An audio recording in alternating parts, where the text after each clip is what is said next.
What's up, YouTube? It's Brando. I'm back with another video. I know y'all been missing me. I've been off the camera for a minute. I've been behind the scenes, just handling everyday life issues, taking care of some personal stuff, but I'm back, giving y'all some more content. I'm coming at y'all with another message today. Something that's actually vital to not just me, but the world in general, general YouTube public and everybody that watch me. Once again, I definitely appreciate all my subscribers, my viewers. I look at y'all like a family. I hope y'all continue to run my numbers up, get my videos in the algorithm, spread my messages as a form of positivity and enlightenment. That's what I come to bring y'all every day and every time y'all see me on this camera. So, it's only going to get big and better from here. Just watch me grow on my platform. It does take time, but just bear with me and stay patient, and I'm definitely going to be as consistent as possible, should I say. But with that being said, today's topic is why credit is more important than money. Now we all know that we live in a capitalistic society in today's era, and it's been like that since this country was formed. But in my opinion, credit is more important than money because if you have you're based on your credit score, should I say, whatever that may be, we all kind of like targeted and put on it determines what social class you put on, should I say, in terms of your financial status. So credit does go hand in hand with money, but it's more important than money because sometimes credit can dictate where you are in life, what you can do as far as renting, owning, the way you can make money. So it can depict so much more than what money can do.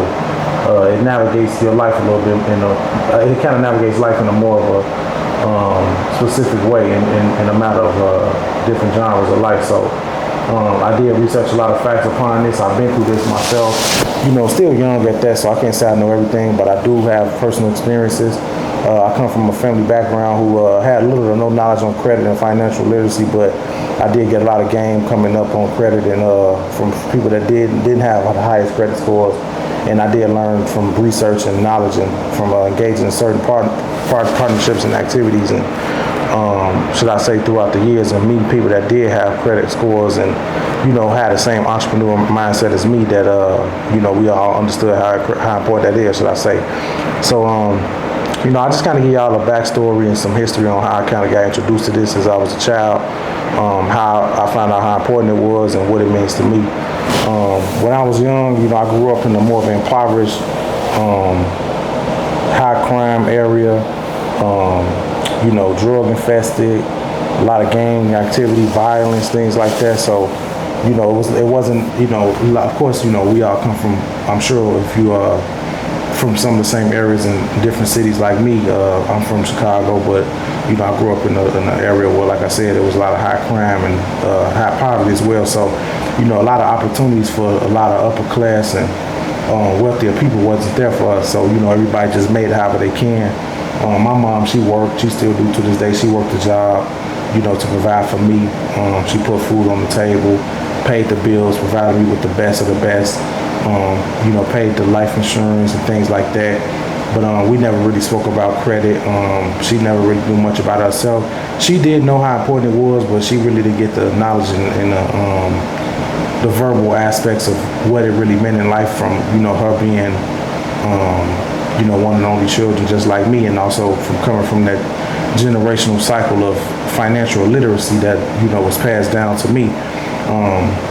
So yeah, it was either like one or two ways everybody made money, which was either the fast way or just working. So, me, I was always told to get a job, go to college, get a degree, and, that was it. And my dad told me keep my credit good so I can get whatever car I want. He always told me that because my dad always had a lot of cars, but and he had a low credit score at that. But he never really told me like exactly how to do that. And plus, I was so young and. My mindset wasn't as mature as it is today, and I didn't really understand the vocal aspects of what he was speaking of. So I couldn't really depict what he was saying when he said, make sure your credit is good. And on top of that, he probably didn't even know how to explain to me how to do that because he didn't even know, I'm assuming. But yeah, he always, he was one of the people that I know that didn't have the best credit score and had things like that. Had, things on his record that affected it, should I say. And as I mentioned, me and my mom, we didn't have these conversations as much until I got older, to the point where I figured that, I knew what my purpose in life and what I wanted to do, which was go into my own lane of work, build my own platform, YouTube, my entrepreneurial aspects of life, and build my book. I wanted to brand my name. I want to brand myself and have my own revenues, different forms of revenue, should I say? But and all of that took credit mostly, because I applied for different bank loans, government loans, try to get grants, things like that, and I could never get it because of my credit, things like that.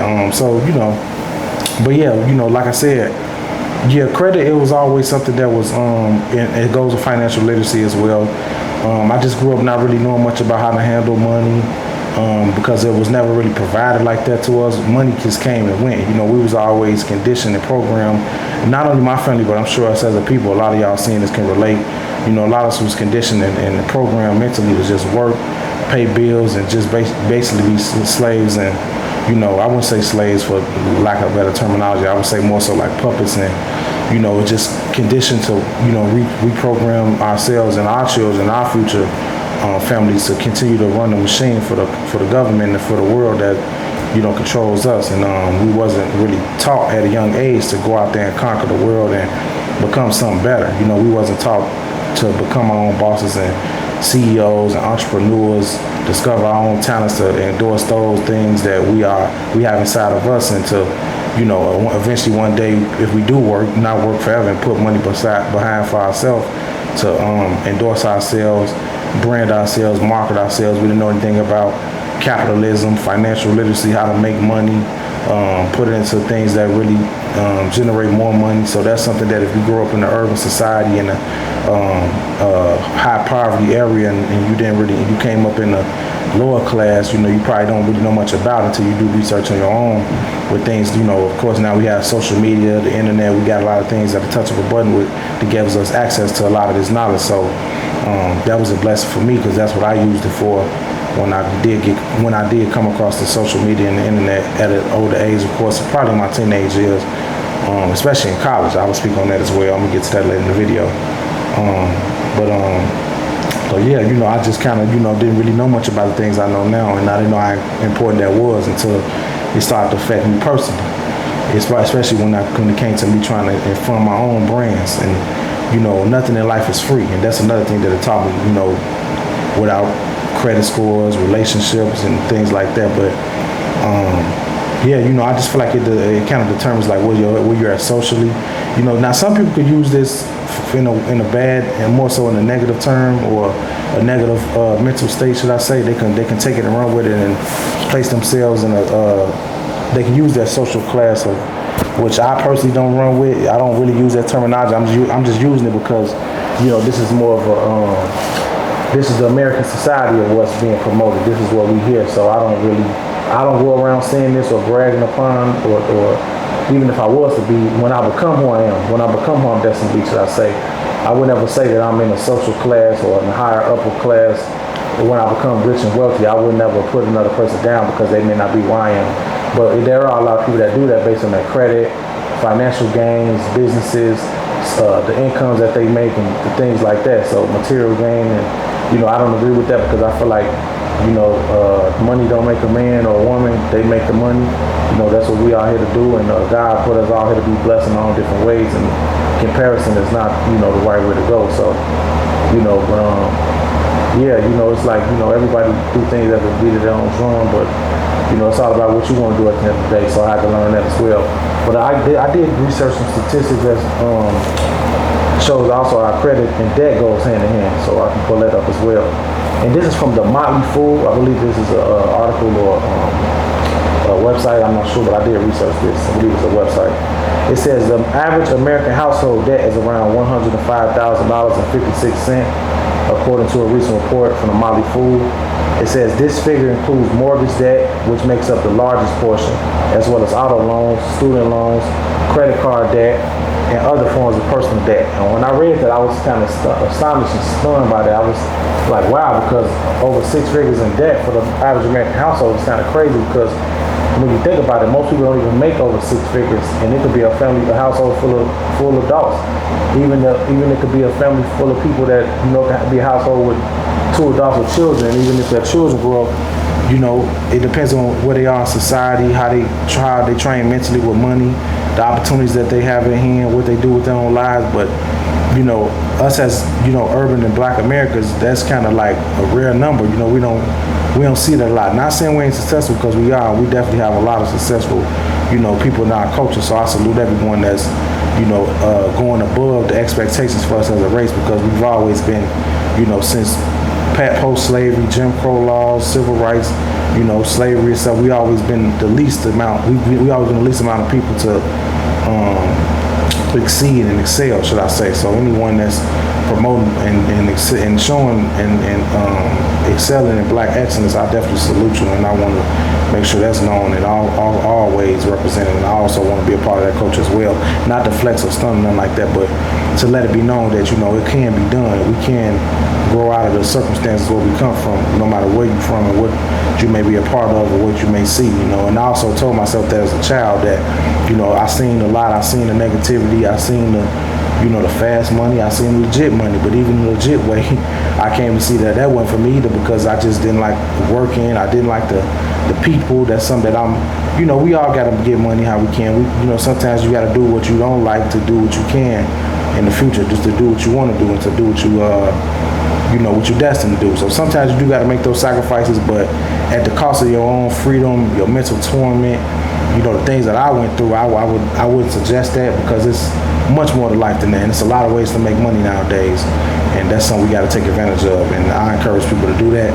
So, you know, if you go through a lot of things that I personally went through, which everybody had their own story within everything in life, not just jobs, I would encourage you to, you know, kind of like risk your sanity and lack of sleep, sometimes freedom, or whatever the case may be. Or if you just feel like you just, you know, your soul and your body and your mind is just worn out, and your flesh just can't take it no more at these places and leave. But, you know, a dollar is always going to be there. It's all about how you get it. So that's how I look at life. Don't base your life on your morals or your standpoint or your physical appearance. Don't base any of that upon how much you got in your bank account, what's in your pocket. If you know, for the people that may be struggling, how you gonna pay your bills, rent, insurance, car notes, take care of your children if you got children, whatever it may be. You know, if you are in those situations, I pray nobody that's watching this is, you know, go to God, pray, ask, get a better relationship with Him. He definitely can deliver you from anything. You know, He healed the sick. You know, He parted the Red Sea, so He sent Moses part of the Red Sea, should I say. So God can do anything. He definitely is righteous, and He's the utmost, you know, the most, you know, the leader of all. So, you know, that there's nothing that can't be done through the will of the Lord. So, you know, just make sure you get closer with Him if you got any type of struggle going on, whether it's physically, financially, mentally, anything. And that's something I'm learning to do every day, each and every day I wake up. First of all, be thankful to be here regardless of what your situation is, because remember, it's always someone that got it worse. But yeah, back to the statistical aspects of what I was researching and what I was talking about. You know, when it comes to this being over 6 figures in debt for every American's household, I'm sorry, it wasn't even a race thing. It was more so like, wow, I was thinking like, you know, I know I mentioned us as a black culture, but I was thinking most households in general probably don't even make that much money. So you gotta think about it like, okay, if you owe debt, most likely it's the loan companies, banks, with, you know, getting loans, getting credit cards, sometimes dealerships, car dealerships for car payments. Sometimes people, you can owe not tenants, you can owe any type of housing authority, or sometimes mortgage companies with housing, paying mortgage on houses if you lay behind. Bills, if you late on your bills, you can owe that. So, you know, that money goes all back to the government. So, and I was thinking like, wow, so if you don't make over 6 figures, how could you possibly pay over $105,000 a debt if that's an average, or whatever? It might not even be that. If it's 30, 40,000, 50,000, look at school. Like, you know, I went to college, and, you know, my student debt is over 5 figures. So, you know, and that's something that, you know, I feel like personally, I don't agree with. I might do another video on that. It does go hand in hand with this. I can tie it into this, but I'm gonna leave a separate video for kind of like why I felt like, you know, that wasn't for me as well. I kind of left that to the side. It's for another topic for another day. But if you're talking about my student loans, I was always the type of person that I looked at school like as I got older, I started to see why a lot of people said it's a scam.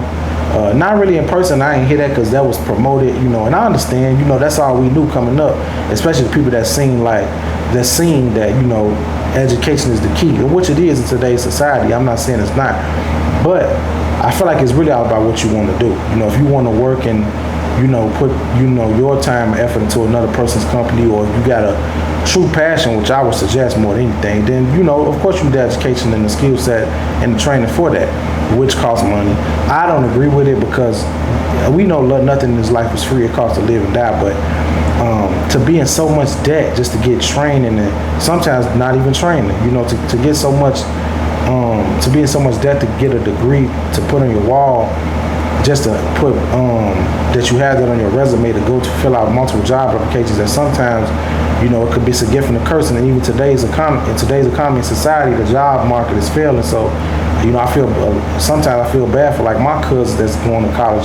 I got one that's going to college next month. She going away, and I got cousins coming up that's being born, and they still young and toddlers now. So they may experience that, or they might, you know, put a lot of time and energy into the educational aspect, or they might go to different universities, whether it's a PWI, HBCU, or community college, whatever it might be, and they might get all this debt and might not even get the job or their dream job, or they might not even get into the field of work. I'm not wishing that on. I'm just speaking facts. You know, me personally, I, you know, could get my personal aspect. I couldn't get into my personal career choice because it wasn't because I did leave school, but it wasn't because of not being able to get the opportunity while I was applying. I didn't even make it to that stage because that was because I was, you know, on another journey in life. I guess it wasn't for me, you know, so it was something that I didn't get a chance to experience anyway. And I was actually disappointed by that. But it still put me in debt because while I was in school, I was applying for student loans, and financial aid was giving me those to stay in school for the 4 years I was there. But like I said, I'll explain that in another video. But I always felt like education should be free, because if you look at, if you, once again, to go back to where you're from, if you compare like the different social classes of life, you got the wealthy and the rich, the 1% of the people, you got the middle class, you know, the people that's kind of barely making it, barely paying their bills, earning certain incomes, you know, kind of barely making it by, as I would say, you know, and you got the lower class, the people that's at the bottom.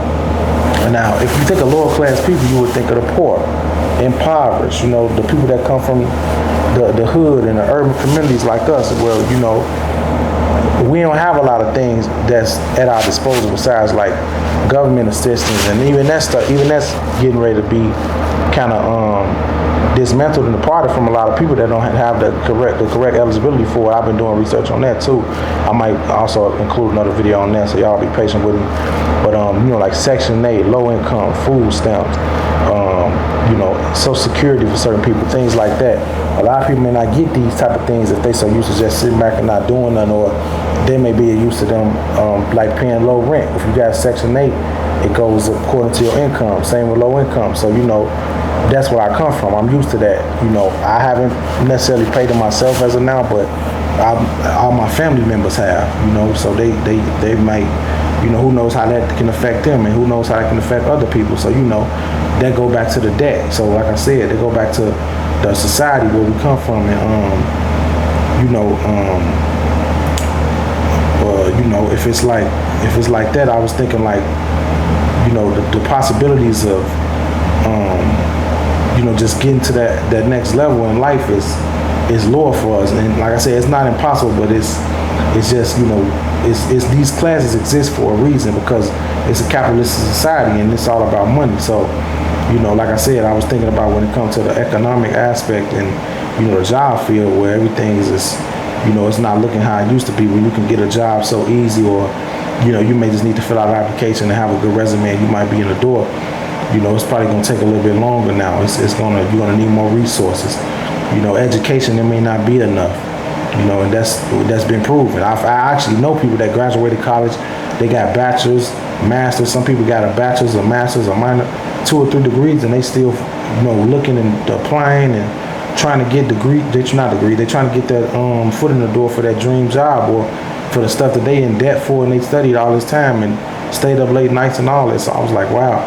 That's crazy, but that's something that I said I never want to go through, and I just feel like, I just always felt like school should be free. That's another part of that, because it does put a lot of students in debt that they can't pay off, and then even if you do get the career that you want, eventually they're going to take out money eventually, especially if you're on a payment plan, and taxes. That's another thing. So that's something like, this is what we never were taught.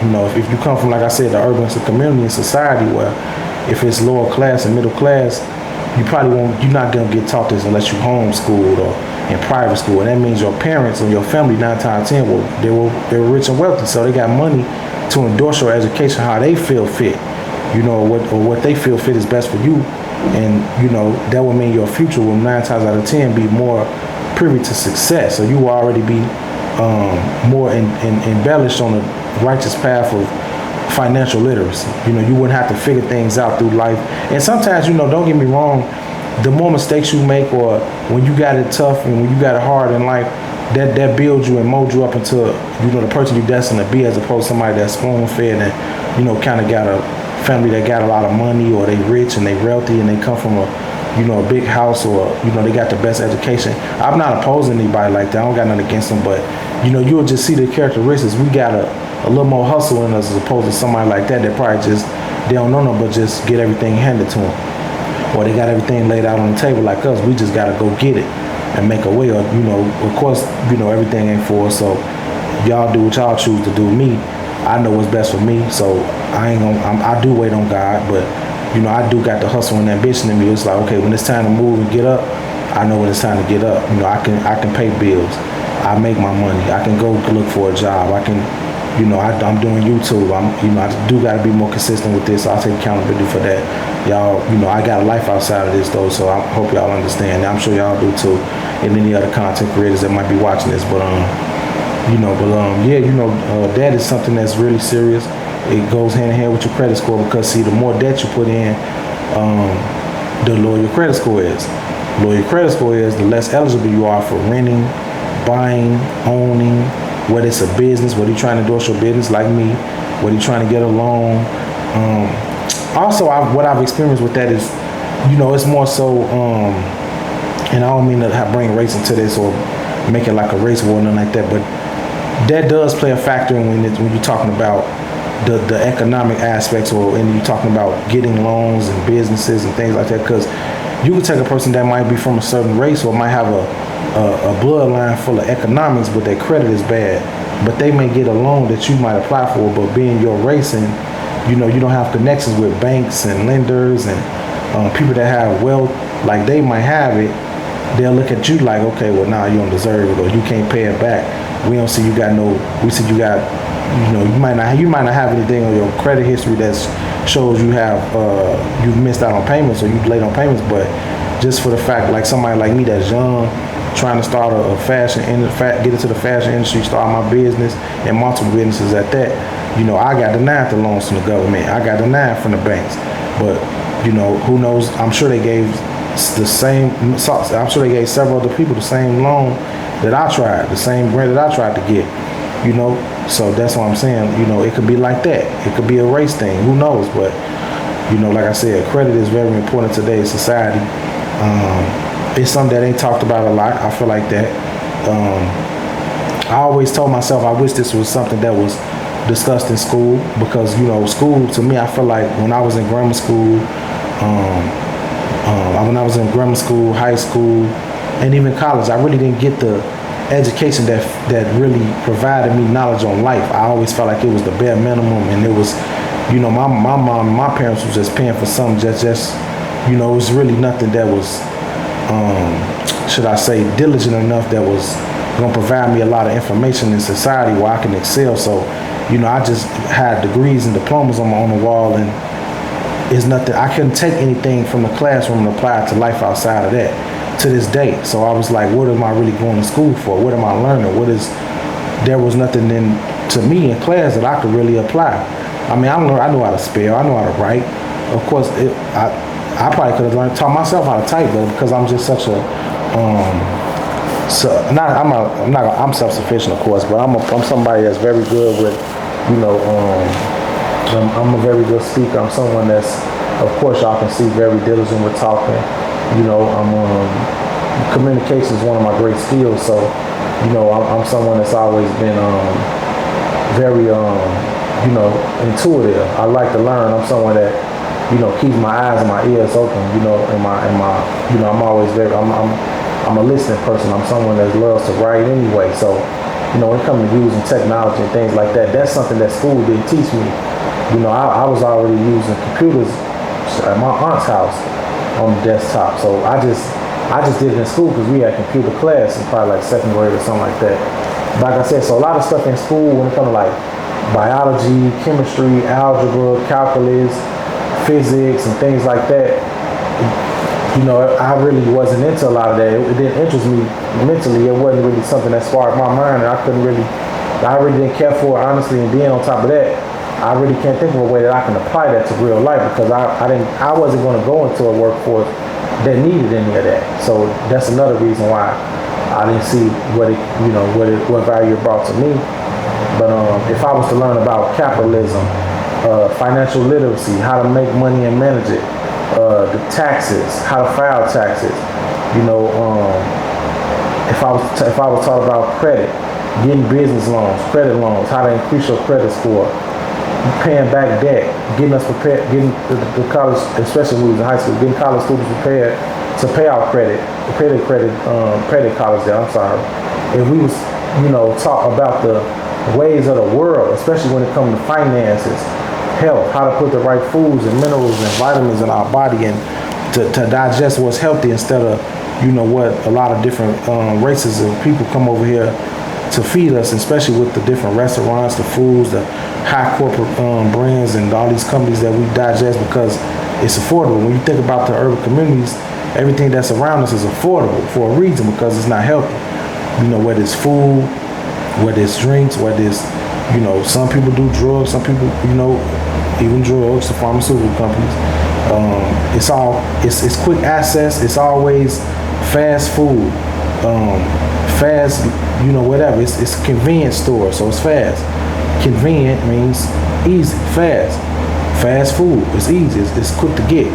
But if you go somewhere on the certain parts of each city or wherever it may be, sometimes the stuff may be online. Sometimes you got to grow your own herbs, vegetables.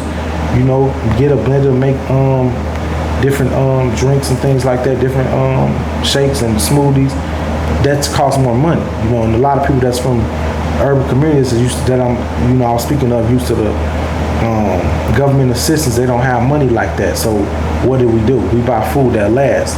And most of the food that lasts is unhealthy. So that's what we digest in our body is genetically modified. It's not healthy. So that leads to we basically paying for our own demise without knowing because that's the lack of, you know, the ignorance that we have without even knowing, without, you know, having that due diligence, without doing the research and the studying and the knowledge and the aspects of teaching. We don't have that in school and we ain't even taught that from birth. So that's generational cycle of ignorance and disingenuous, and, you know, we don't understand what we're really doing in life. So, you know, sometimes we just got to research and do things on our own and really get a better understanding of the way of living.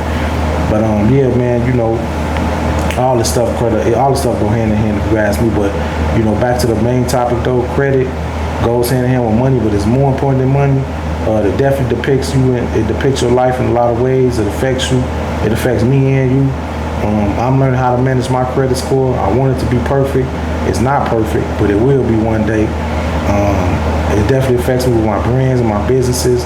It's something that, you know, definitely can elevate you in life and determine the things that you're eligible to buy, the money that you may be able to make, where you're able to live, the comfortability of life and everything. So, you know, make sure y'all definitely do whatever you can, especially for young viewers, that young or old, but for the young people that may not know much about it like I did at one time. Make sure y'all do whatever y'all can to increase y'all credit score. Do some research on it, understand, ask people that may already have high credit scores, or, you know, get some knowledge of yourself, because, you know, we live in a day and age where everything's digital and the knowledge is there as long as you go out and research it. You know, try to go to some banks, ask them if they're willing to tell you, get some bank tellers and, you know, pull them aside for some info. That's another thing I would advise, especially if you're going to apply for some credit cards and open up your first bank account, things like that. So, you know, y'all just, you know, other than that, y'all be blessed. Y'all be safe out here, man. The 4th of July weekend was crazy. It's still crazy out here, but you know, y'all just gotta be blessed, stay prayed up, stay with the ones that love you most, stay close. You know, it's hard to trust out here. It's very dangerous. There's a lot going on. Mischievous activities is crazy. You know, if you know, it's very dangerous. So in the city, not just in my city, but every city, your city, everywhere worldwide. But you know, all we can do is just, you know, stay out the way if you can. You don't gotta go nowhere. You know, stay in the crib. You know, focus on you, work on you, stay with your family, and be blessed and be safe. I'm definitely back at y'all with some more content. Y'all be blessed, man. It's Brando. Make sure y'all give this video a like, comment, subscribe, and thumbs up, and share with everybody. Get this message out.